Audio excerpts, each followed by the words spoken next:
Le Soleil s'apprête à se retourner car ses pôles magnétiques sont en train de s'inverser. Tout comme la Terre, le Soleil a un nord magnétique et un sud magnétique. Toutefois, contrairement à notre planète, le processus d'inversion des pôles du Soleil est plus fréquent et plus facile à prédire. Le prochain renversement est prévu cette année entre avril et août. Aussi apocalyptique que cela puisse sembler, vous n'avez pourtant pas à vous inquiéter. Si vous avez environ 30 ans, vous avez déjà éprouvé ce phénomène plus d'une fois, car le Soleil se renverse tous les 11 ans. Vous n'avez probablement pas remarqué de changement à l'époque, parce que ce processus n'a pas d'impact majeur sur la vie terrestre. Mais cette fois-ci, les choses pourraient être un peu différentes.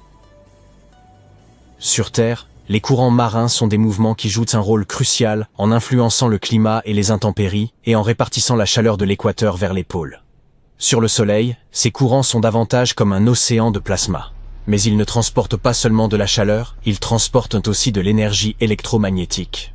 Cela se produit parce que le Soleil est une énorme boule de gaz incandescent et ionisé, qui continue de circuler à l'intérieur de son noyau. En fusionnant ces atomes d'hydrogène pour former de l'hélium, notre étoile libère une énorme quantité d'énergie, produisant ces puissants courants électriques. Et chaque fois que vous avez de tels courants, vous avez des champs magnétiques. C'est plus facile à visualiser si vous repensez à cette expérience classique avec un fil de cuivre et un clou que vous avez probablement réalisé à l'école. Lorsqu'un courant électrique passe à travers un fil, il crée un champ magnétique autour de celui-ci. Donc, lorsque vous connectez un fil à une batterie et l'enroulez autour d'un clou, ce clou devient aimanté. C'est similaire à la façon dont les courants électriques génèrent des champs magnétiques autour du Soleil.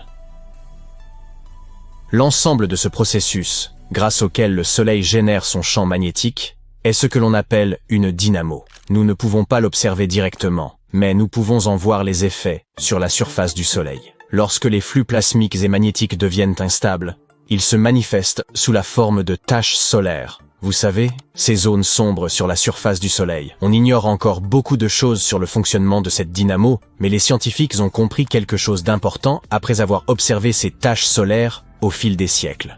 Ce processus suit un certain schéma. Environ chaque décennie, il se réorganise de lui-même.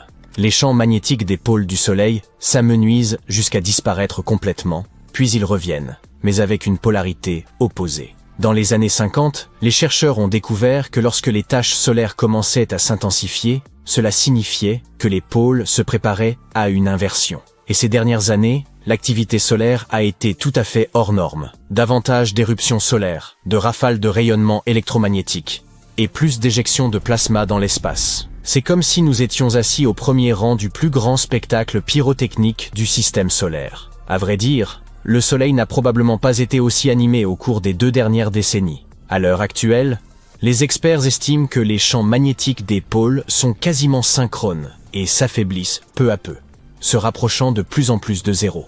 Mais nous n'avons pas encore atteint le point d'inversion. Bien qu'il puisse sembler que le Soleil inverse ses pôles tous les 11 ans, comme une horloge, la vérité est que ce n'est pas aussi nettement défini. Ce chemin ne se fait pas sans encombre, et certains aspects du phénomène sont encore très difficiles à prédire. Prenez le dernier cycle solaire, par exemple. L'hémisphère nord a débuté son inversion magnétique dès le début de juin 2012, mais il a ensuite rencontré un obstacle et a stagné autour du point neutre jusqu'à fin 2014. Pendant ce temps, dans l'hémisphère sud, les choses étaient aussi plus fluides, et le changement de polarité s'est produit courant 2013. Cette fois-ci, l'activité solaire paraît plus régulière. Les choses semblent se dérouler plus en douceur pendant ce cycle, avec une transition des pôles plus uniforme. Mais voilà le truc. Ce processus d'inversion ne se répète jamais à l'identique, et c'est ce qui rend ce phénomène si intéressant à observer. Mais en même temps, il est difficile de prédire comment cela nous affectera ici-bas.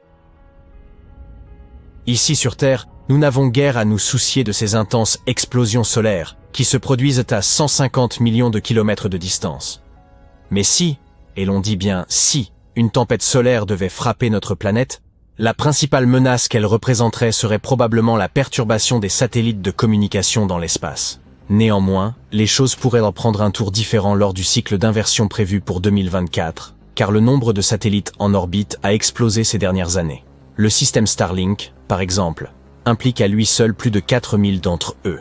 Tous ces satellites de communication et autres GPS pourraient être impactés voire même détruits par une puissante tempête solaire. Bien que les chances qu'une puissante tempête solaire frappe la Terre soient minces, ce n'est pas impossible. En 1859, lors de l'événement de Carrington, une tempête s'est produite près d'un pic d'activité solaire, provoquant des surtensions dans les lignes télégraphiques, déclenchant des incendies et perturbant les échanges à l'échelle mondiale. La Terre s'est murée dans le silence lorsque toutes ses communications télégraphiques ont été coupées. Imaginez simplement ce qu'une tempête solaire pourrait faire à notre vaste flotte de satellites aujourd'hui. Elle pourrait affecter tout ce dont nous dépendons quotidiennement, de la géolocalisation et des télécommunications basées dans l'espace au service de prévision météorologique. La distribution de l'électricité au niveau du sol pourrait également être affectée.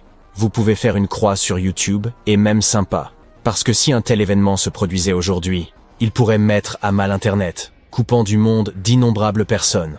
Les prédictions affirment que si un événement de type Carrington se produisait aujourd'hui, il en résulterait des dommages allant de 600 à 2600 milliards de dollars. Et on parle ici uniquement des États-Unis. Heureusement pour nous, des tempêtes solaires aussi intenses que l'événement de Carrington n'arrivent qu'une fois tous les 500 ans environ. Une mauvaise nouvelle pour les satellites de communication, mais une excellente nouvelle pour les observateurs d'aurores boréales. Durant l'événement de Carrington, des aurores éblouissantes ont illuminé le ciel et le spectacle des lumières polaires s'est étendu bien au-delà des contrées habituelles. Ces aurores boréales ont été aperçues jusqu'au sud de Cuba ainsi qu'à Honolulu, tandis que des aurores australes ont été vues jusqu'à Santiago, au Chili. Pour de nombreuses personnes à travers le monde, ce fut leur premier aperçu de pareilles aurores, les laissant bouche bée devant ces cieux inhabituellement clairs. Certains ont alors pensé que c'était la fin du monde, tandis que d'autres se sont réveillés inhabituellement tôt, en croyant que le soleil s'était levé après avoir entendu les oiseaux gazouiller et toute cette lumière. Aujourd'hui, nous savons qu'il n'y a rien d'étrange à cela, étant donné que l'apparition d'aurores à de telles latitudes est l'un des effets attendus de l'inversion des pôles magnétiques du soleil. Typiquement, ces phénomènes iridescents s'observent entre 60 et 75 degrés de latitude, mais lors de la dernière inversion des pôles magnétiques, en 2013, d'intenses aurores ont été observées en dessous des 50 degrés. Les témoins ont décrit ces aurores comme étant rouge sang, tirant sur le cramoisi, et brillant si fort que l'on pouvait lire un journal à leur seule lumière. Il est important d'étudier ce phénomène, plutôt que de le craindre. L'inversion des pôles magnétiques du Soleil est en réalité une parfaite occasion pour les scientifiques de mieux comprendre comment fonctionne notre astre. Et comme il manque encore de nombreuses pièces au puzzle qu'est la dynamo solaire, nous ne sommes toujours pas en mesure de comprendre pourquoi certains cycles sont plus intenses que d'autres, ou de prédire quand une éjection de masse coronale se produira exactement. Mais être capable de les prédire devient de plus en plus crucial à mesure que nous nous aventurons dans l'espace. Plus il y a de gens en orbite autour de la Terre, plus ils sont exposés à ces fortes tempêtes solaires. C'est pourquoi la communauté scientifique cherche à prendre plus précisément quand une pareille tempête pourrait causer des dommages à nos vaisseaux et à nos stations spatiales. De plus, cela aiderait les météorologues à effectuer de meilleures prévisions, non seulement sur Terre, mais aussi dans l'espace. Le but principal serait de rendre les voyages spatiaux plus sûrs à mesure que notre intérêt pour des missions habitées vers la Lune et Mars ne cesse de s'accroître. Une autre raison pour laquelle il serait important d'en apprendre davantage sur l'inversion des pôles du Soleil est de mieux comprendre comment fonctionne le mystérieux cœur de notre astre. Cela pourrait en effet nous aider à mieux saisir l'aspect d'autres étoiles de l'univers et peut-être nous rapprocher de la réponse à l'ultime question. Que faisons-nous ici? Et si le Soleil faisait boum? Tu l'as deviné, ce serait une très mauvaise nouvelle. Cette vidéo était vraiment courte aujourd'hui, hein? Mais attends, j'ai autre chose. Si le Soleil explosait, ce serait le chaos dans le système solaire. Et les scientifiques nous disent que ça arrivera forcément un jour. Mais pourquoi? Et comment est-ce que ça se passera exactement? Nous sera-t-il possible de survivre? Eh bien, nous allons voir tout ça. Nous allons d'abord faire un voyage jusqu'au cœur du Soleil. Il est rempli d'atomes d'hydrogène qui se livrent à une incroyable danse du diable. Ces atomes sont tellement excités qu'ils s'entrechoquent sans cesse de toute leur force. Et lorsqu'ils entrent en collision, quelque chose de magique se produit, ce qu'on appelle la fusion nucléaire. Grâce à cette immense fiesta, les atomes d'hydrogène se combinent pour former des atomes d'hélium. Une expérience de chimie à grande échelle. Au cours de cette fusion nucléaire, une toute petite partie de la masse des atomes d'hydrogène est transformée en une énorme quantité d'énergie. C'est la célèbre équation d'Einstein, E = mc2.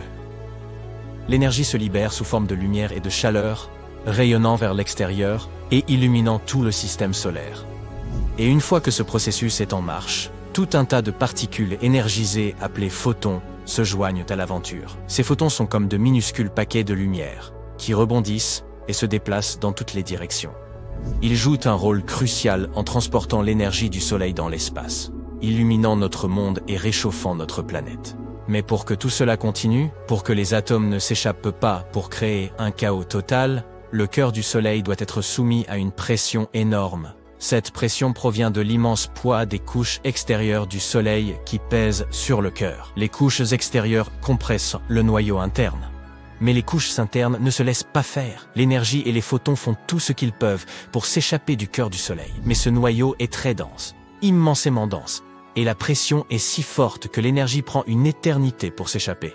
Elle rebondit, est absorbée et réémise par d'autres particules. Finalement, au bout d'un long moment, elle atteint la surface du Soleil et s'envole dans l'espace pour nous parvenir sous forme de lumière. Tu sais maintenant comment fonctionne le Soleil. Maintenant, que se passe-t-il lorsqu'il arrive en fin de vie ? Eh bien voilà, notre Soleil a une réserve limitée d'hydrogène. Dans environ 5 milliards d'années, il sera donc à court de carburant. Après ça, notre étoile subira de grands changements. Alors, fais bien attention, car il y a de fortes chances que nous manquions l'événement. Tout d'abord, le Soleil va gonfler et devenir une géante rouge, se dilatant comme un ballon. Il deviendra si grand qu'il engloutira les planètes intérieures, y compris notre Terre bien-aimée. Un Soleil vraiment sans gêne, qui prend toute la place. Nous n'assisterons donc pas à ces derniers jours, à moins que nous ne déménagions très loin. Après la phase géante rouge, le Soleil rétrécira un peu. Ses couches extérieures s'évanouiront dans l'espace, laissant derrière elles une magnifique nébuleuse planétaire. Il révélera son noyau incandescent. Oh, le noyau, maintenant rempli d'hélium, aura une voix bizarre. Non, commencera à fusionner des éléments plus lourds comme l'oxygène et le carbone. Ces réactions ne seront pas aussi vigoureuses, comme à la fin d'une fête, quand on est un peu fatigué. Finalement, l'hélium finira par s'épuiser lui aussi et le Soleil deviendra une naine blanche compacte, un retraité stellaire profitant de ses vieux jours. Les scientifiques estiment qu'il reste au Soleil environ 7 à 8 milliards d'années avant qu'il n'éteigne ses lumières. Mais ne t'inquiète pas, d'ici là, l'humanité sera peut-être déjà partie vers une galaxie lointaine ou aura même évolué en une nouvelle et surprenante espèce. Notre Soleil ne s'éteindra donc pas avec fracas comme un feu d'artifice. Il n'est pas assez gros pour devenir une supernova ou un trou noir. Ces superstars de l'espace ont besoin d'une masse bien plus importante que notre Soleil pour advenir. Mais que se passerait-il s'il explosait soudainement? Comme ça, brutalement et sans raison. Voyons ça. Imagine, le Soleil fait boum. Une situation des plus délicates sur Terre. L'événement libère une quantité folle d'énergie, envoyant une onde de choc qui traverse l'espace à la vitesse de la lumière. Il faut environ 8 minutes pour que cette onde nous atteigne. Pourquoi? Eh bien, le Soleil se trouve environ à 150 millions de kilomètres de nous. Il faut donc un peu plus de 8 minutes et 20 secondes à sa lumière pour parcourir toute cette distance et nous atteindre. Mais parlons de l'événement lui-même. Ce serait un spectacle grandiose, mais malheureusement, ce serait aussi la fin. Les quantités folles d'énergie libérées provoqueraient une expansion rapide du Soleil qui engloutirait les planètes intérieures, y compris notre Terre. Et ce n'est pas tout. Prépare-toi à une gigantesque rafale de radiation. Le Soleil déverserait un torrent de particules superchargées, des rayons X et des rayons gamma, le genre de particules qui peuvent sérieusement tout chambouler. En atteignant notre atmosphère, ces particules à haute énergie provoqueront un chaos incroyable. Elles ioniseront l'atmosphère, créant une énorme impulsion électromagnétique. Cette impulsion est comme une onde de choc pour les appareils électroniques. Elle les grille et les rend inutilisables. Si tes gadgets ne sont pas protégés, ils risquent de passer un mauvais quart d'heure. En parlant de mauvais quart d'heure, après ça, c'est l'évaporation instantanée qui nous attend. Mais le bouquet final du Soleil ne touchera pas que la Terre. Il fera des ravages dans tout le système solaire. Cette énorme explosion d'énergie écrasera tout ce qui se trouve sur son chemin. Les planètes seront éjectées de leur orbite confortable, ce qui provoquera un énorme désordre. La ceinture d'astéroïdes, entre Mars et Jupiter, adieu, elle disparaîtra. Oblitérée ou dispersée aux vents cosmiques. Et même les planètes qui survivront à l'événement sortiront de leur orbite pour aller errer dans l'espace. Et n'oublions pas les planètes extérieures, comme Jupiter et Saturne. Ces géantes génèrent leur propre chaleur, ce qui leur confère un certain confort et attire de nombreuses lunes. Mais le boom du soleil leur volerait cette chaleur, les transformant en des endroits incroyablement froids. Maintenant que nous avons parlé de la catastrophe que cela représenterait pour le système solaire, posons la question suivante. L'humanité peut-elle s'en sortir? La réponse courte est non, ce n'est pas possible. Tout serait anéanti, sauf peut-être quelques bactéries discrètes cachées dans l'ombre. Mais dans le cas inimaginable où le soleil nous aurait prévenus à l'avance, nous pourrions avoir une chance de nous en tirer. Si nous étions informés et que nous disposions d'assez de temps pour nous préparer, nous pourrions activer notre mécanisme de survie. Qu'est-ce que ça veut dire? Comme la Terre ne survivrait pas à la colère du soleil, il nous faudrait déménager autre part. Tu te souviens que nous avons dit que toutes les planètes ne seraient non pas complètement détruites? Hélas, les plus proches du soleil, Mercure, Vénus et la Terre, disparaîtraient. L'option la plus simple serait donc de déménager dans un autre système solaire possédant une planète semblable à la Terre. Mais que se passerait-il si la Terre parvenait à survivre à la catastrophe? Ne demandons pas comment, mais réfléchissons simplement aux conséquences. Eh bien, notre climat deviendrait fou. Pendant les premiers instants de la grande explosion, le rayonnement et les particules feraient monter la température en flèche. Une canicule sans fin, un cauchemardesque effet de serre. Les océans s'évaporeraient, créant des nuages épais qui retiendraient la chaleur et ne la laisseraient plus s'échapper dans l'espace. Et après ça, sans la chaude étreinte du soleil, la Terre deviendrait un véritable congélateur. Il faut donc sortir des sentiers battus. Une idée serait de s'abriter profondément sous terre, là où nous ne serons pas tellement affectés par les radiations et les changements soudains de température. Plus tu creuses, plus la température augmente. Ainsi, avec les bons outils et les bonnes ressources, l'humanité pourrait se terrer dans des bunkers fortifiés et survivre pendant quelques années sans les rayons du soleil. Pourquoi seulement quelques années? Tu te souviens que nous avons dit que le soleil est le centre de gravité de notre système solaire. Sans lui, la Terre serait à la dérive, à la recherche d'un nouveau centre de gravité. Imagine notre planète, notre fidèle satellite, la Lune, et toutes les autres planètes flottant lentement dans l'espace. Heureusement, notre fidèle Soleil tient bon, nous gardant au chaud et nous éclairant pour encore pas mal de temps. Nous sommes donc en sécurité pour quelques milliards d'années. Mais il est toujours amusant d'imaginer des scénarios impossibles. Alors à bientôt pour de nouvelles aventures. Ce que vous admirez là est de loin le portrait le plus réussi de notre Soleil. Heureusement, notre étoile mère, vieille de 4 milliards et demi d'années, n'a pas utilisé de maquillage pour arranger son teint avant cette séance photo, et nous pouvons maintenant étudier sa surface en détail. Ce cliché emblématique a été pris en mars 2022. La NASA voulait acquérir une meilleure compréhension du comportement de notre astre et de son impact sur la vie terrestre, et envisager le futur de nos technologies spatiales, bien entendu. Pour ce faire, on a lancé le satellite de la mission d'observatoire de la dynamique solaire, ou SDO, en février 2010. Cette séance photo légendaire a donc eu lieu 12 ans plus tard, lorsque le SDO était à mi-chemin entre la Terre et le Soleil. Les chercheurs ont dû assembler 25 images individuelles à la façon d'un puzzle. Ainsi, l'image finale contient 83 millions de pixels. Et oui, cette résolution est environ 10 fois supérieure à celle de l'écran de votre téléviseur 4K dernier cri. Regardez cet incroyable motif qui rappelle la croûte d'un biscuit. Habituellement, la surface étincelante du Soleil nous la cache lorsque nous observons l'étoile depuis la Terre. Heureusement, la NASA a exploré cette lumière au-delà du spectre observable, ce qui lui a permis de découvrir des détails invisibles du visage de notre Soleil. Lorsque l'on ajuste un selfie avec des filtres et des effets, on peut obtenir des portraits complètement différents, mettant en évidence différentes parties de notre visage, même celles que nous ne savions même pas exister. Le même principe s'applique ici. Chacune de ces boules de plasma est la même photo du Soleil, saisie à différentes longueurs d'onde électromagnétiques. Les taches et les motifs révélés peuvent nous aider à comprendre un peu mieux les événements qui se produisent sous de la peau de notre étoile. À la vitesse de la lumière, désigne généralement quelque chose d'extrêmement rapide. Pourtant, ce rayon rose doré qui caresse votre joue à l'aube a parcouru un long chemin et est incroyablement vieux à l'échelle humaine. Les photons générés par le noyau du Soleil mettent entre 10 000 et 170 000 ans pour traverser l'atmosphère de l'étoile, puis environ 8 minutes de plus pour atteindre la Terre. Explorons donc pourquoi cela leur prend aussi longtemps. Notre visite débute par la couche supérieure de l'atmosphère du Soleil. Vous voyez ces divinités solaires dans les peintures et les pièces de théâtre de l'ère baroque? Elles arborent souvent des couronnes luxueuses aux rayons mordorés.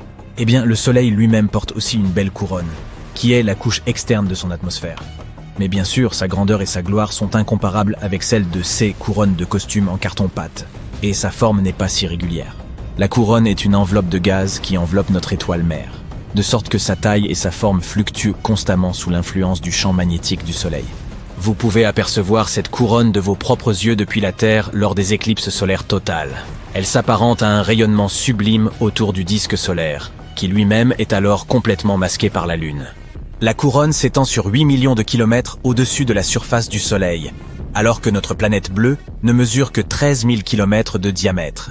Ainsi, le rayon hypothétique de la couronne équivaudrait à une ligne d'environ 625 000 planètes de la taille de la Terre. Et soudain, tous mes problèmes commencent à sembler minuscules. Et voici un autre fait singulier. La couronne du Soleil déroge en quelque sorte aux lois de la physique connue, car elle est plus chaude qu'elle ne devrait l'être. Sa température est de plus d'1 million de degrés Celsius, alors que la surface du Soleil est seulement d'environ 5000 degrés. Cela dit, l'adverbe seulement n'est pas le plus approprié, car c'est toujours extrêmement chaud en termes humains. Habituellement, la température tend à baisser lorsque l'on s'éloigne d'une source de chaleur. Mais ce n'est pas le cas ici. Les astrophysiciens demeurent perplexes face à un tel mystère. Heureusement, cette récente séance photo nous permet de découvrir ce qui se passe à l'intérieur de cette énorme boule incandescente sans risquer d'y perdre la vue. Prenez par exemple ces magnifiques points lumineux. Ils représentent les éruptions solaires qui se produisent sous la couche de la couronne. Celles-ci sont de puissantes explosions qui se produisent lorsque les champs magnétiques se heurtent les uns aux autres.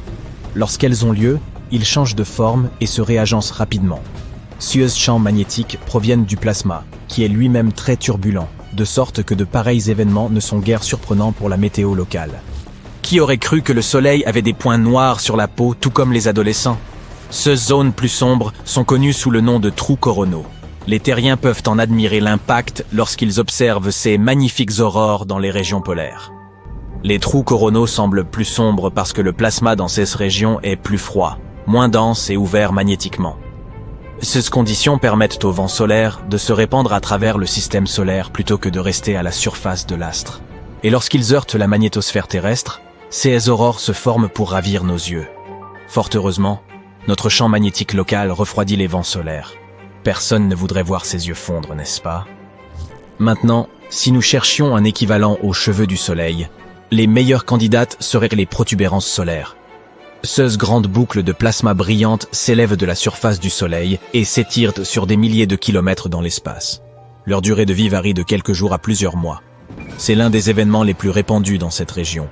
Bien que la première description détaillée d'une protubérance solaire date du XIVe siècle, les scientifiques modernes recherchent toujours comment et pourquoi elles se forment. En plongeant plus profondément, nous sommes confrontés à la zone de transition. L'épaisseur de cette couche est d'environ 100 km. Et la météo locale est proprement démente. Les températures peuvent monter jusqu'à 500 000 degrés. Cette zone de transition se situe entre la couronne et l'ultime région de l'atmosphère du Soleil, que l'on appelle la chromosphère. En parlant de ça, c'est justement notre prochain arrêt. La chromosphère est connue pour présenter un mystère scientifique du nom de spicule. Répétez-le 20 fois très vite. Spicule, spicule, spicule. C'est marrant, non ? Ce spectaculaire jet de plasma s'étire depuis la surface du Soleil et atteigne des vitesses d'environ 360 km par seconde. Comme s'ils sautèrent sur un trampoline depuis la surface du Soleil. Chaque spicule perdure quelques minutes dans l'espace avant de retomber dans l'atmosphère solaire. Les astrophysiciens avaient du mal à expliquer comment des particules chargées magnétiquement pouvaient réussir à échapper ainsi à l'incroyable gravité du Soleil tout en étant si proches de lui. Une réponse possible est apparue en 2017. Un groupe de scientifiques a découvert que des particules neutres fournissaient aux particules chargées magnétiquement une flottabilité supplémentaire permettant de s'arracher à la gravité solaire pendant un certain temps. Ce qui vaut toujours mieux que l'explication de la poudre de perlimpinpin, n'est-ce pas? Avançons maintenant de 1600 km à travers la chromosphère pour enfin atteindre la surface solaire, ou photosphère. Elle mesure environ 400 km d'épaisseur.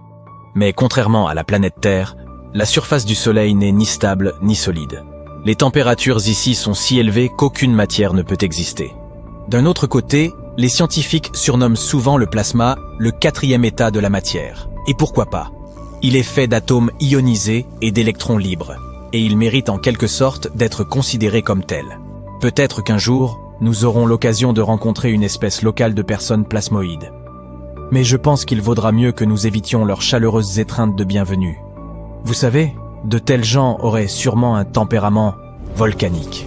Quoi qu'il en soit, la photosphère est notre dernière étape, car l'humanité ne possède pas encore de technologies qui permettent d'explorer le Soleil plus profondément. Donc, si nous voulons en apprendre davantage, vous devrez inventer votre propre engin spatial. Mais le temps presse. Vous n'avez que 7 à 8 milliards d'années. Après cela, notre Soleil s'éteindra, selon les estimations des scientifiques. Et, à vrai dire, ces mêmes scientifiques seront sûrement les premiers sur le coup. Vous avez un sérieux compétiteur. La sonde solaire Parker de la NASA détient actuellement le record de la plongée la plus profonde dans notre Soleil. Cet engin spatial a réussi à parcourir 7 300 000 km depuis la surface du Soleil en direction de son noyau le 27 septembre 2023. Et depuis, la sonde Parker a réitéré l'exploit en décembre de la même année. Alors, pourquoi n'a-t-elle pas fondu, vous demanderez-vous? La sonde a été conçue pour résister aux conditions les plus extrêmes et à des fluctuations de température. Elle est équipée d'un bouclier thermique sur mesure et d'un système autonome protégeant la mission contre l'intense rayonnement solaire.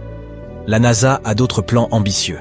En décembre 2024, Parker s'approchera encore plus près du Soleil. Elle se déplacera plus rapidement que tout autre objet fabriqué par l'homme, à la vitesse de 700 000 km/h.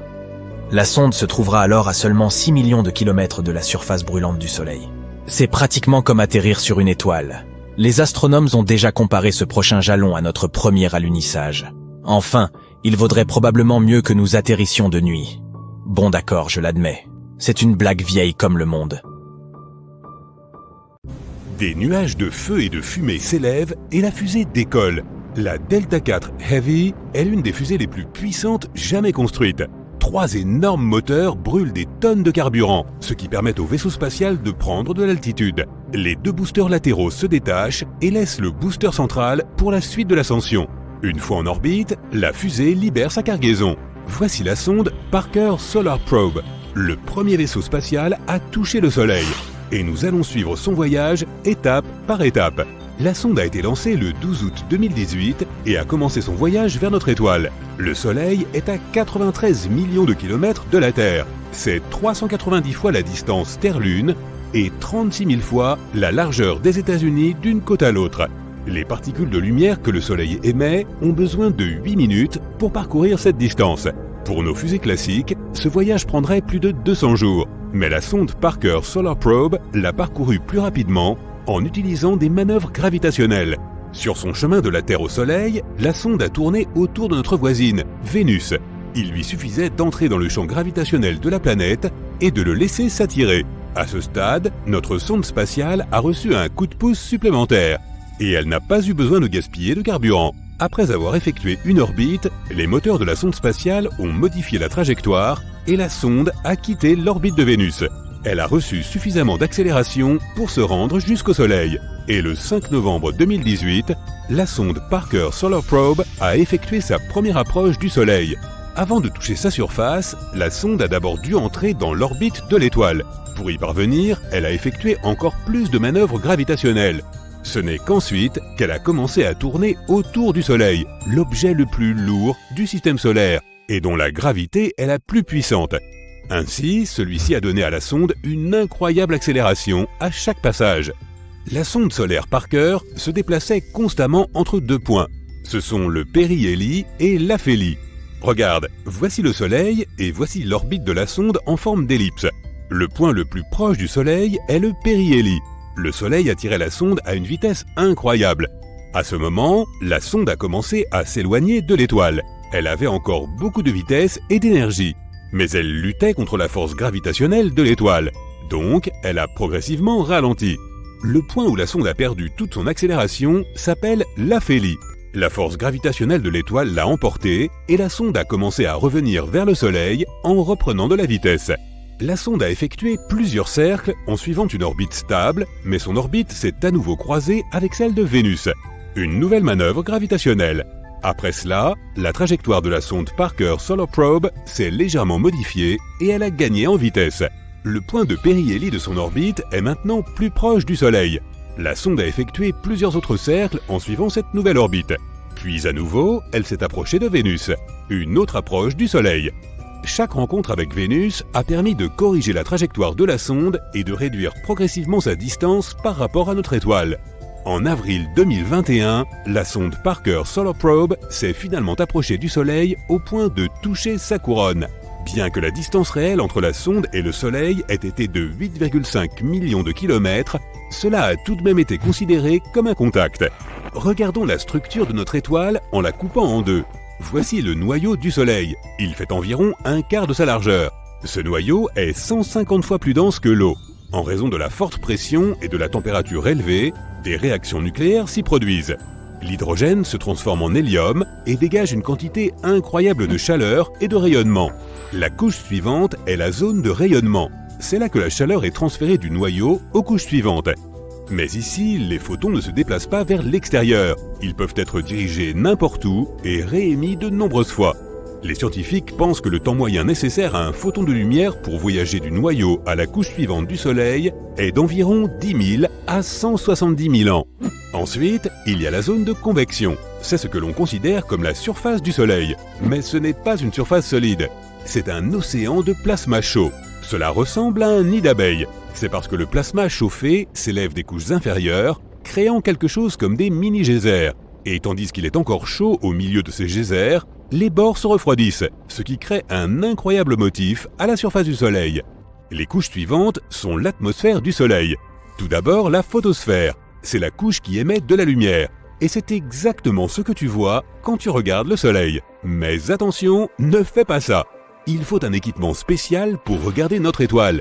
La photosphère a jusqu'à 400 km d'épaisseur. C'est à peu près la hauteur à laquelle la Station spatiale internationale se déplace au-dessus de la Terre. Ensuite, la chromosphère, ou la sphère de couleur. Cette couche de l'atmosphère du Soleil donne à l'étoile sa teinte rougeâtre. Les protubérances solaires apparaissent ici. Ce sont de puissantes émissions de matière qui quittent la surface du Soleil. Leur vitesse peut atteindre 700 km par seconde. À un moment donné, elles sont attrapées par le champ magnétique de l'étoile et ramenées en arrière. Et puis, il y a la couronne, l'enveloppe gazeuse du Soleil. C'est là que se produisent les éjections les plus puissantes. Tu peux voir la couronne pendant les éclipses, lorsque la Lune recouvre le disque solaire. Dans ce cas, tu peux voir une sorte de lueur autour de l'étoile. C'est la couronne. Elle s'étend sur des millions de kilomètres autour du Soleil. Et la sonde Parker Solar Probe a touché précisément cette zone. C'est là que la matière et le rougeoiement solaire sont encore soumis à la gravité de l'étoile et ne s'envolent pas dans l'espace. Et tout ce qui se trouve au-delà de cette zone est le vent solaire. Ce sont les matériaux et les radiations qui parviennent à échapper à la gravité du Soleil et s'envolent vers l'espace. La sonde solaire Parker a surpris les astronomes en fournissant plus d'informations sur cette frontière. Il s'avère qu'il ne s'agit pas d'un mur circulaire parfait comme nous le pensions. La frontière est discontinue et inégale. Elle ressemble plus à une chaîne de montagnes. Ces régions bosselées ont cette forme à cause du flux irrégulier de plasma provenant de la surface du Soleil. Plus ce flux est important et puissant, plus la frontière est éloignée de la surface de l'étoile. Mais les scientifiques ne savent pas encore ce qui cause exactement cette différence. Après avoir effectué le survol du Soleil, la sonde Parker Solar Probe a poursuivi son voyage et a recommencé à s'éloigner de l'étoile. Les chercheurs s'attendent à 4 autres approches en 2022. En août 2023, la sonde effectuera un survol de Vénus. Elle gagnera en vitesse et s'approchera du Soleil à une distance record. Le prochain survol de Vénus aura lieu en 2024. Avec un peu de chance, la sonde Parker Solar Probe sera capable de résister aux températures élevées et aux radiations à proximité du Soleil. Heureusement, les scientifiques ont pris soin de cela. La sonde a un bouclier solaire. Il est fixé sur le côté de la sonde qui fait face à l'étoile. Il a la taille d'une fenêtre de maison et une épaisseur de 10 cm. Il est fait d'un matériau spécial qui peut résister à une température d'environ 1370 degrés Celsius. C'est presque 6 fois plus élevé que la température d'un four de cuisine classique. Le corps de la sonde est fait d'un matériau blanc qui reflète la lumière du Soleil. Tout l'équipement scientifique est placé au centre de l'ombre de ce bouclier. Si les rayons du Soleil frappent de près le corps non protégé de la sonde, tous les équipements seront hors d'usage en quelques dixièmes de seconde. La sonde solaire Parker est équipée d'un instrument d'investigation des champs électromagnétiques. Il s'agit d'un système permettant de mesurer les champs électriques et magnétiques, les ondes radio, la température et la densité du plasma. L'imageur à grand champ de la sonde Parker Solar Probe, ou WISPER, est un télescope optique, celui-là même qui a pris ces images étonnantes du plasma en mouvement dans la couronne de l'étoile. Ces courants sont ce que tu vois pendant les éclipses solaires. L'enquête sur les protons et les électrons du vent solaire mesure les protons, les électrons et les ions d'hélium. Elle aide les scientifiques à étudier les vents solaires. Elle nuit souvent à notre technologie. Des éruptions inattendues à la surface du Soleil provoquent de graves vents solaires. Ils peuvent brûler les puces des satellites en orbite autour de la Terre. Étant donné que nous avons l'ISS, où des gens travaillent en permanence, nous devons en savoir plus sur les vents solaires et sur la façon de nous en protéger. Alors que la sonde Parker Solar Probe poursuit ses recherches, elle a déjà établi plusieurs records mondiaux. C'est l'objet fabriqué par l'homme le plus proche du Soleil. C'est aussi le détenteur du record de vitesse. Lors de son approche finale du Soleil, la sonde a atteint une vitesse de 162 km par seconde. Cela signifie qu'elle pourrait couvrir la distance entre New York et Los Angeles en seulement 24 secondes. Et un voyage autour de la Terre prendrait environ 4 minutes. Un voyage vers la Lune dans un vaisseau spatial de ce type ne prendrait que 40 minutes. En 2025, la sonde Parker Solar Probe s'approchera au plus près du Soleil, atteignant une vitesse d'environ 690 000 km/h. Mais même cette vitesse ne représente que 0,064% de la vitesse de la lumière. Plus d'1 million de terres peuvent tenir dans notre Soleil. De nouvelles recherches montrent qu'entre 20 et 35% des soleils dévorent leur propre planète, et qu'un quart des systèmes planétaires en orbite autour d'étoiles comme le Soleil ont eu un passé chaotique. La chose même qui donne la vie peut aussi la reprendre. Toutes les planètes de notre système solaire tournent autour du Soleil, et elles le font toutes d'une manière assez consistante. Il est très probable qu'elles soient restées ainsi depuis qu'elles sont apparues dans le paysage, mais ce n'est pas le cas de toutes. Cette existence chaotique signifie qu'un système solaire comptait de nombreuses planètes dans sa litière jusqu'à ce que le Soleil hôte décide de les faire fondre. Notre système solaire est parfaitement disposé pour qu'aucune planète n'interfère avec la gravité des autres. La force gravitationnelle de Jupiter est beaucoup plus forte que celle de la Terre, ce qui signifie que si la Terre se rapprochait de Jupiter, nous ne serions qu'une autre lune pour celle-ci. La planète est si grande que si la Terre faisait la taille d'un raisin, Jupiter équivaudrait à la taille d'un ballon de basket par rapport à elle. Même avec la technologie la plus perfectionnée au monde, il est compliqué de savoir si les étoiles mangent effectivement leur planète. La meilleure façon de l'étudier est d'observer des systèmes binaires. Il s'agit d'un terme scientifique pour désigner un système composé de deux étoiles en orbite l'une autour de l'autre. En général, les deux étoiles se sont formées à peu près au même moment, à partir des mêmes gaz et dans les mêmes conditions. Cela signifie qu'elles devraient plus ou moins contenir les mêmes éléments. Quand tu ouvres les yeux le matin, tu es accueilli par la lumière du soleil qui a parcouru des millions de kilomètres. Plus on s'en approche, plus c'est chaud. Mais les rayons qui voyagent depuis le soleil charrient également certains éléments chimiques qui les rendent uniques. Les atomes associés au soleil sont des matériaux légers comme l'oxygène, le carbone, l'hydrogène et l'hélium. On peut aussi y trouver d'autres substances, mais celles-là demeurent les principales. En étudiant ces éléments, on peut connaître l'histoire d'un système solaire avec suffisamment de détails pour déterminer s'il est instable ou plutôt calme. Les scientifiques ont étudié 107 systèmes binaires composés de soleils comme le nôtre en analysant leur lumière. Comme chaque système contient deux soleils, ils les ont comparés et mis en contraste pour voir les différences. Ils ont observé que les étoiles dotées d'une fine couche extérieure présentaient des éléments différents de ceux de leurs compagnonnes.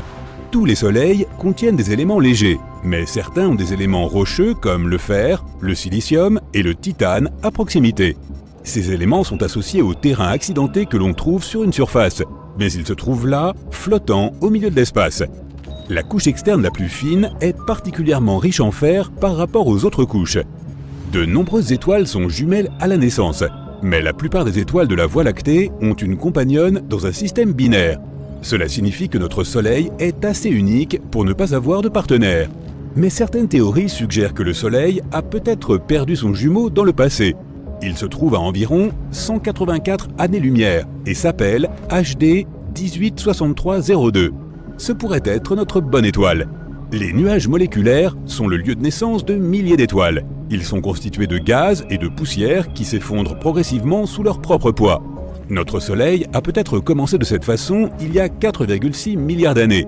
Et lorsqu'elles sont suffisamment matures, elles sortent au grand jour, généralement avec leurs compagnons de voyage. En fait, les scientifiques affirment que jusqu'à 85% de toutes les étoiles pourraient être en paires binaires, ou avoir encore davantage de potes, mais plus de 50% sont des paires binaires. Le seul problème est que nous ne pouvons pas vraiment le voir puisqu'il s'est écarté de son orbite originale il y a une éternité. Mais on peut en trouver des traces dans le nuage de Oort. Il s'agit d'un vaste amas spatial composé de comètes, de roches spatiales et de glace situé aux confins de la zone d'influence de notre Soleil. Ces objets flottent beaucoup puisqu'ils sont loin de la gravité du Soleil et peuvent facilement être éjectés de leur orbite dans l'espace. Voler à travers un tel espace n'est pas différent de voler à travers n'importe quel vide spatial. La raison pour laquelle certains de ces éléments légers se trouvant dans l'espace contiennent des éléments rocheux que l'on trouverait à la surface d'une planète est que le Soleil les a fait sortir de leur orbite et les a dévorés quand ils se rapprochaient.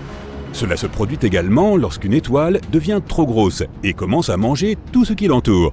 Selon les scientifiques, si une étoile mange une planète, cela peut la rendre instable et la faire tourner si vite qu'elle finit par se déchirer. Mais pas de panique, il y a très peu de chances que le Soleil dévore notre planète dans un avenir proche. Les étoiles se forment lorsqu'un énorme nuage d'hydrogène et d'hélium croît jusqu'à s'effondrer sous son propre poids. La pression augmente et atteint des niveaux de chaleur extrêmes que nous ne pouvons même pas mesurer. Les atomes d'hydrogène finissent par perdre leurs électrons, ce qui provoque la fusion de l'hydrogène et la libération d'énergie, contrant ainsi l'effondrement par gravité. Mais lorsque la force gravitationnelle l'emporte sur la fusion de l'hydrogène, l'étoile commence à se dilater et devient une géante rouge. Puis, après environ 1 milliard d'années, l'hydrogène du noyau externe disparaît, laissant une grande quantité d'hélium qui fusionne avec les autres éléments présents. Et une fois que tout l'hélium aura disparu, la gravité réduira la géante rouge à l'état de naine blanche. Et lorsqu'elle a totalement disparu, les restes de l'étoile libèrent des tonnes de gaz et de poussière dans l'espace. Les scientifiques affirment que notre Soleil a encore entre 7 et 8 milliards d'années avant d'atteindre ce stade. Mais même si cela devenait une réalité, cela ne se produirait pas du jour au lendemain. Il faut des millions d'années pour qu'une telle chose se produise. Mais que se passerait-il si le Soleil décidait de nous dévorer du jour au lendemain à l'heure où nous parlons ? La planète commencerait à se réchauffer en quelques secondes. Chaque légère variation de degré peut entraîner des événements catastrophiques. Les calottes glaciaires peuvent fondre en quelques secondes et inonder les terres côtières. Même les petites îles des régions reculées du monde seraient submergées. Et comme il ferait plus chaud, toutes les régions enneigées fondraient instantanément et évolueraient vers un climat désertique. Certains endroits brûleraient et des objets quotidiens fondraient sur place. L'intérieur de la Terre se réchaufferait également, ce qui entraînerait des éruptions volcaniques dans le monde entier. L'Antarctique fondrait sous l'effet de la chaleur et les volcans entreraient en éruption.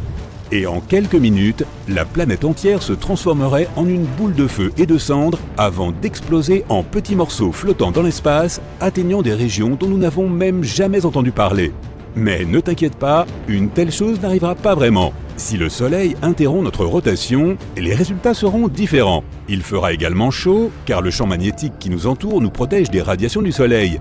Et si nous nous trouvons déréglés, le champ magnétique le sera également, et la chaleur extrême du Soleil nous fera bouillir. La force gravitationnelle deviendra instable, donc la physique de notre vie quotidienne sera un chaos total. Il faudra attendre 5 milliards d'années pour que le Soleil devienne une géante rouge. Sa taille augmentera et il finira par dévorer Mercure et Vénus. Il y a de fortes chances que la Terre soit également au menu. Si la Terre devait se rapprocher du Soleil de seulement 1 500 000 km, elle deviendrait inhabitable. Cela peut sembler beaucoup, mais c'est seulement 4 fois la distance entre la Lune et la Terre. La détection de la composition chimique des rayons solaires dans des systèmes plus éloignés pourrait aider les scientifiques à trouver d'autres planètes semblables à la Terre. Comme l'atmosphère autour de ces étoiles dévoreuses de planètes modifie cette composition chimique, nous pouvons détecter les systèmes solaires qui ont eu un passé calme. La principale chose que nous devons observer est si les planètes ont un cycle orbital sain. Si rien d'autre ne s'y oppose, nous pouvons supposer que la planète pourrait suivre les mêmes étapes que la Terre qui ont permis l'avènement de l'espèce humaine. Mais ce processus prendra des siècles, car il existe des millions d'étoiles proches, similaires à notre Soleil. À ce rythme, les chances de trouver une planète semblable à la nôtre sont quasi inexistantes. Mais si c'est le cas, alors il pourrait y avoir de la vie sur ces planètes. Il n'y aura aucun moyen de savoir si c'est une vie intelligente, mais elle pourrait avoir connu le même destin évolutif que nous. Arcturus, une énorme étoile rouge. Elle est en train d'exploser de l'intérieur. La mer rouge de plasma à sa surface pulse rageusement. Cette étoile brûle tout ce qui s'approche d'elle, et tout d'un coup, pouf, Arcturus a disparu. Mais au même moment, elle réapparaît au centre de notre système solaire, remplaçant le Soleil. Ce que nous voyons dans le ciel n'est plus un petit point jaune, mais une boule rouge géante. Elle est 25 fois plus large et 30% plus lourde que le Soleil. Même si Arcturus est un peu plus froide, c'est toujours un cauchemar total pour la Terre. La distance entre notre planète et l'étoile est maintenant 25 fois moins grande. Toute l'eau des océans et des rivières commence à s'évaporer. Ce qui était autrefois des forêts tropicales se transforme rapidement en un désert sans vie. Néanmoins, les couchers et les levées de soleil sont maintenant incroyables. Imagine-toi sur le toit de l'Empire State Building en train de regarder le lever de soleil. D'abord, tu vois la lumière au-dessus de l'horizon. Elle t'aveugle presque, car Arcturus est 110 fois plus brillante que le soleil. Puis l'étoile grimpe progressivement au-dessus de la surface. Le point épais sur l'horizon devient de plus en plus large. Il continue de grandir jusqu'à ce que l'étoile rouge occupe tout ton champ de vision. Arcturus est maintenant si proche que tu peux même voir des tempêtes de plasma chaud à sa surface. Il y a des éruptions régulières et des éjections de masse. D'énormes quantités de matière sont éjectées de la surface de l'étoile à des vitesses pouvant atteindre 2000 km par seconde. La matière prend la forme d'une boucle attachée à l'étoile aux deux extrémités. Il faut porter une combinaison spatiale très sophistiquée pour pouvoir observer un tel lever de soleil. La vie sur Terre a cessé d'exister il y a longtemps dans ces conditions. Et cela va empirer avec le temps. Car tous les 8 jours, la brillance d'Arcturus augmente. Bientôt, notre planète ressemblera davantage à Vénus. Cette dernière est si proche du Soleil que la température élevée y rend toute vie impossible. Bon, laissons notre planète refroidir un peu et mettons maintenant Proxima Centauri au centre de notre système solaire. Ce n'est pas une géante rouge mais une naine rouge. Cette étoile est presque 7 fois plus petite que le Soleil et presque 9 fois plus légère. Maintenant, nos océans et nos rivières ne s'évaporent pas mais gèlent. Les forêts et les jungles sont couvertes de neige. Dans environ une semaine, il n'y aura plus un seul endroit sur Terre où la température sera supérieure à 0. Même les plantes qui sont habituées au froid cesseront d'exister. Elles se nourrissent principalement de l'énergie du soleil. Maintenant, elles commenceront à mourir de faim. Mais il y aura toujours de l'eau en profondeur sous la couche de glace. Elle sera chauffée par le noyau chaud de notre planète. Les micro-organismes pourront y survivre. Il fait désormais beaucoup plus sombre sur Terre, comme un crépuscule sans fin. Oh, et nous pouvons à peine voir la Lune. Il se trouve qu'elle ne produit pas sa propre lumière, mais reflète celle du Soleil. Avec Proxima Centauri à la place, la Lune va perdre sa luminosité. Mais un problème encore plus important est celui de notre orbite. Le Soleil a une certaine force gravitationnelle qui nous maintient juste dans la zone habitable agréable, où il ne fait ni trop chaud ni trop froid. La gravité de Proxima Centauri est beaucoup plus faible. Et la Terre s'éloigne donc lentement de l'étoile. Nous courons maintenant le risque de rencontrer des astéroïdes volants dans l'espace ou même aussi d'autres planètes. Mais le pire scénario est que Proxima Centauri ne soit tout simplement pas capable de retenir notre planète et que nous dérivions lentement vers le vide intersidéral. Tu peux alors oublier toute forme de vie ici. Mettons maintenant Sirius au centre de notre système solaire. C'est l'étoile la plus brillante de notre ciel nocturne. Elle n'est que 70% plus grosse que le Soleil, mais presque 2 fois plus chaude. Sa lueur n'est donc pas seulement brillante, elle grésille. Et sa lumière n'est pas jaune, mais quelque part entre le bleu et le blanc. Tu ne pourrais pas sortir sans lunettes de soleil. De toute façon, tu ne voudrais pas marcher dans les rues où l'asphalte est en train de fondre. Tu pourrais littéralement faire frire des œufs sur le trottoir. Même si bien sûr, à ce moment-là, toute vie sur Terre a disparu depuis longtemps. Mais ce n'est pas seulement à cause de la température. Sirius émet d'énormes quantités de radiation. Notre atmosphère sert de bouclier contre le Soleil. Mais dans le cas de Sirius, ce bouclier ne serait pas suffisant. Bon, maintenant, pourquoi ne pas imaginer une hypothèse encore plus loufoque et nous fabriquer un système à double étoile? Il s'agit de 2 étoiles qui tournent autour d'un centre commun. Et voilà notre Terre, saine et sauve. Tout dépend de la taille et de la luminosité des étoiles. Ces 2-là ne sont pas trop grosses et elles émettent autant de lumière que notre Soleil. Tout ce qui compte pour nous, c'est que notre planète se trouve dans la zone de sécurité du système à double étoile. Au lever du Soleil, tu vois d'abord une étoile apparaître sous l'horizon.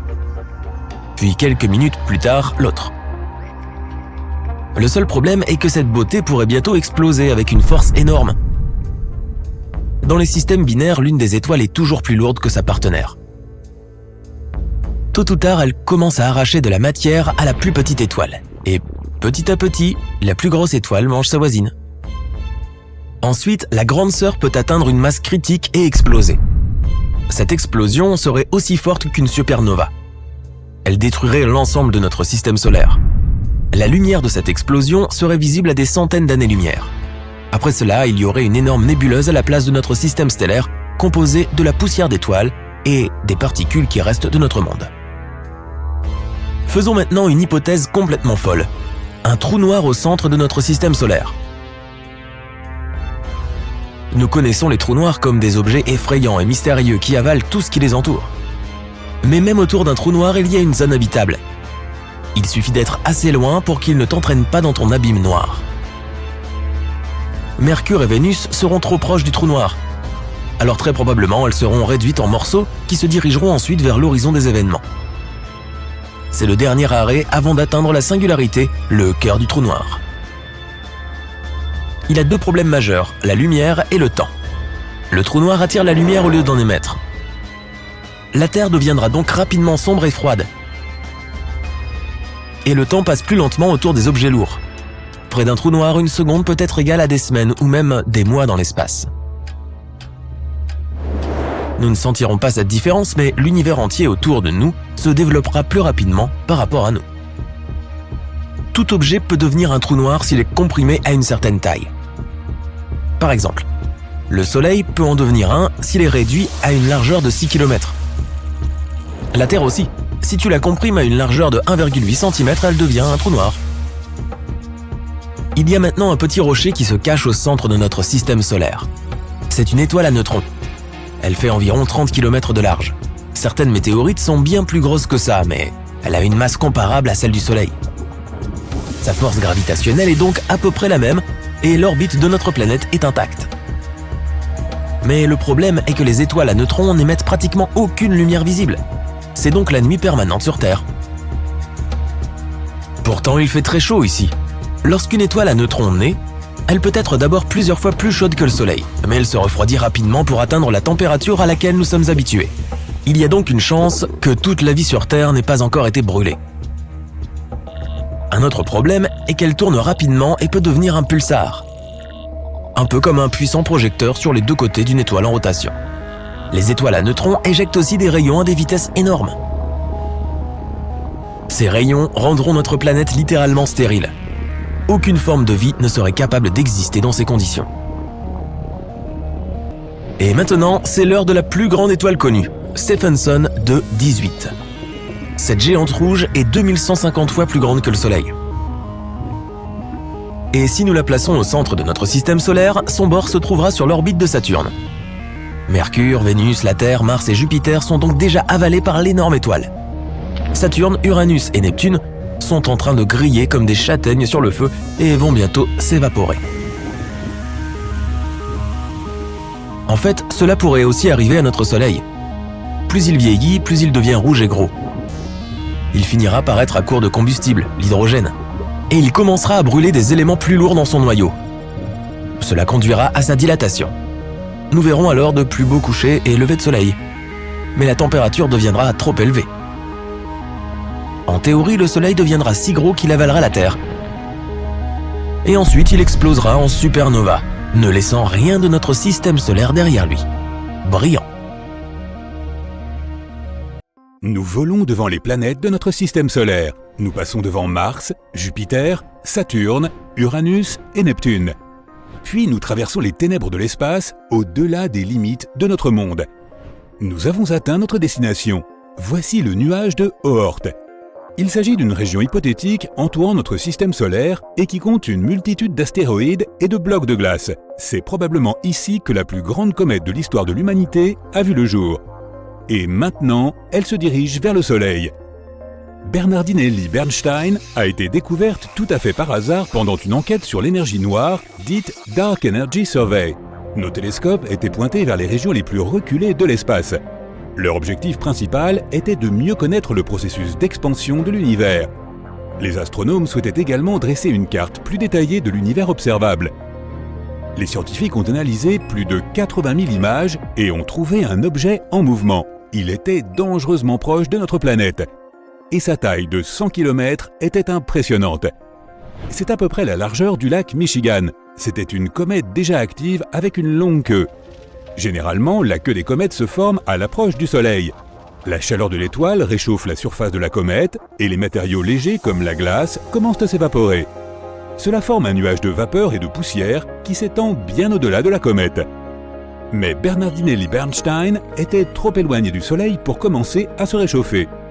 Cela signifie que sa surface a une composition différente. Elle pourrait être composée de monoxyde de carbone solide, ce qui augmenterait sa luminosité. C'est probablement la raison pour laquelle on est en mesure de l'observer depuis la Terre avec nos télescopes. Nous pouvons comparer Bernardinelli-Bernstein à la plus grande météorite qui soit jamais tombée sur Terre. Il y a environ 66 millions d'années, notre planète a été frappée par une météorite d'environ 10 km de large. L'onde de choc provoquée par cette collision a fait plusieurs fois le tour de la Terre, engendrant des tsunamis plus impressionnants que les plus grands des gratte-ciel. Et l'énergie de l'explosion a mis le feu à de vastes régions. Presque toutes les créatures vivantes, y compris les dinosaures et les plus anciens poissons, ont disparu. La météorite a laissé derrière elle un cratère 3 fois plus grand que Manhattan. L'endroit où elle est tombée était riche en soufre. Cette substance s'est évaporée en raison de la chaleur anormale et s'est concentrée en d'énormes nuages, entraînant des pluies acides pendant plusieurs semaines. La comète que nous venons de découvrir est 10 fois plus grosse. Si elle se dirigeait vers la Terre, tu pourrais la voir à l'œil nu bien avant son impact. Elle ressemblerait à une étoile avançant dans le ciel nocturne. Quelques jours avant que la comète n'atteigne notre planète, tu la verrais même en plein jour. Tu pourrais aussi facilement distinguer sa longue queue. En pénétrant dans notre atmosphère, la comète produirait un grondement si puissant qu'on l'entendrait même de l'autre côté de la Terre. À ce moment-là, la comète commencerait à chauffer en raison de la friction de l'air. Elle commencerait à brûler, d'innombrables débris se détacheraient du corps principal de la météorite et tomberaient sur la Terre. Au moment où Bernardinelli-Bernstein toucherait la surface de la planète, on verrait un éclair si lumineux qu'il éclipserait le Soleil. En une fraction de seconde, une quantité colossale d'énergie serait convertie en chaleur. Cela créerait l'explosion la plus puissante de l'histoire de la Terre. Elle arracherait littéralement des morceaux de la planète et les projetterait dans les airs. L'onde de choc réduirait en cendres tout ce qui se trouverait dans un rayon de quelques centaines de kilomètres. Elle continuerait à se propager dans différentes directions, brisant et pliant les arbres. Ensuite, elle atteindrait les montagnes enneigées et déclencherait d'énormes avalanches qui recouvriraient de nombreux villages. L'onde de choc ferait le tour de la planète, faisant éclater les vitres sur tous les continents. Les tsunamis seraient si hauts qu'ils dévasteraient des villes côtières entièrement. Le tremblement de terre le plus violent de l'histoire briserait le sol en créant de profondes fissures.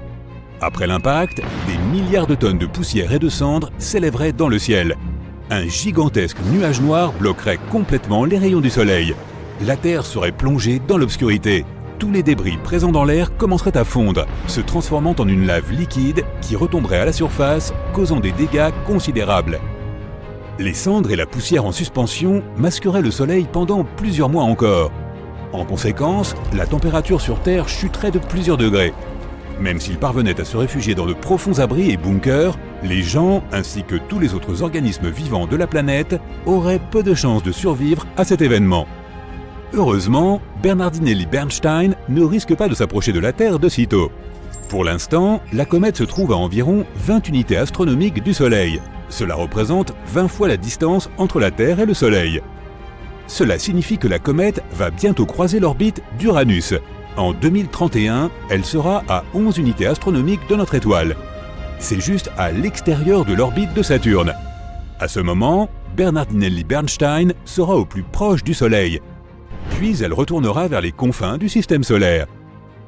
Mais la comète ne manquera pas de revenir. Elle s'éloignera du Soleil et ralentira jusqu'à ce que la gravité de l'étoile la tire en arrière. Ensuite, elle fera un autre tour autour de notre système solaire, mais cela prendra environ 3 millions d'années. Pour l'instant, ce sont d'autres météorites dont nous devons nous préoccuper. Par exemple, 3200 Phaéton. Elle croise les orbites de Mars, de la Terre, de Vénus et de Mercure. Puis elle fait le tour du Soleil et revient. Ce cycle dure environ 523 jours. Une fois ce temps écoulé, elle recommence. Cette météorite est considérée comme potentiellement dangereuse car elle traverse l'orbite de la Terre à seulement 7,5 distance Terre-Lune. Pendant l'une de ses dernières visites, ce bloc de roche de 6 km de large a arrosé notre planète de petits météores. Comme l'astéroïde passe souvent près du Soleil, sa surface ressemble probablement au fond asséché d'un marécage de boue.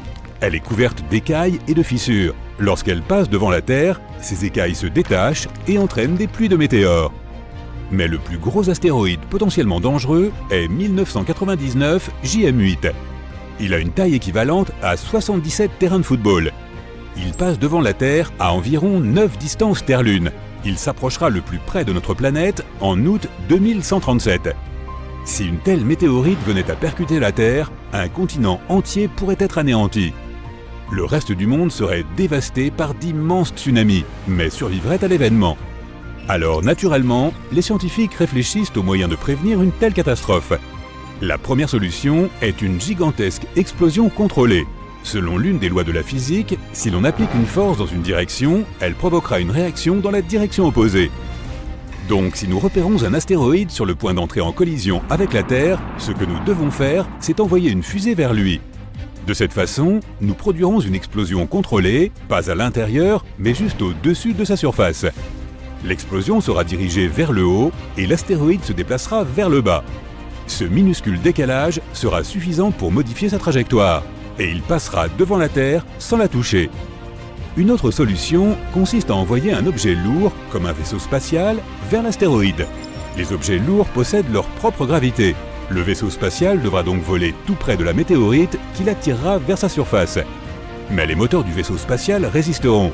Il commencera à tirer l'astéroïde dans la direction opposée. Cela changera sa trajectoire et notre planète restera intacte. Nous pouvons aussi percuter l'astéroïde avec le vaisseau spatial, et paf! Nous pourrions également construire une station spatiale comme l'ISS. Elle serait équipée de tout un tas d'énormes loupes. Nous enverrions la station au plus près du Soleil et nous commencerions à chercher des astéroïdes potentiellement dangereux. Puis nous orienterions toutes les lentilles de façon à ce que les rayons du Soleil soient concentrés sur l'immense rocher. La chaleur commencerait à vaporiser la matière à la surface de l'astéroïde. C'est là que la physique entrerait à nouveau en jeu. La matière s'évaporerait vers le haut et l'astéroïde se déplacerait vers le bas. On pourrait aussi envelopper l'astéroïde dans un film réfléchissant, quelque chose comme du papier d'aluminium. Habituellement, les corps spatiaux absorbent la plupart des rayons du Soleil. Mais si l'astéroïde était recouvert de papier d'aluminium, les rayons se réfléchiraient sur sa surface.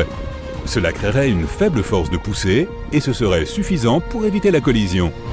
Et bien sûr, nous pourrions fixer des moteurs de fusée sur l'astéroïde. De cette façon, nous pourrions non seulement modifier sa trajectoire, mais aussi la contrôler. Mais cela dépendrait de sa taille et du nombre de moteurs nécessaires. Ensuite, nous pourrions utiliser ce gros rocher pour détruire d'autres astéroïdes plus dangereux.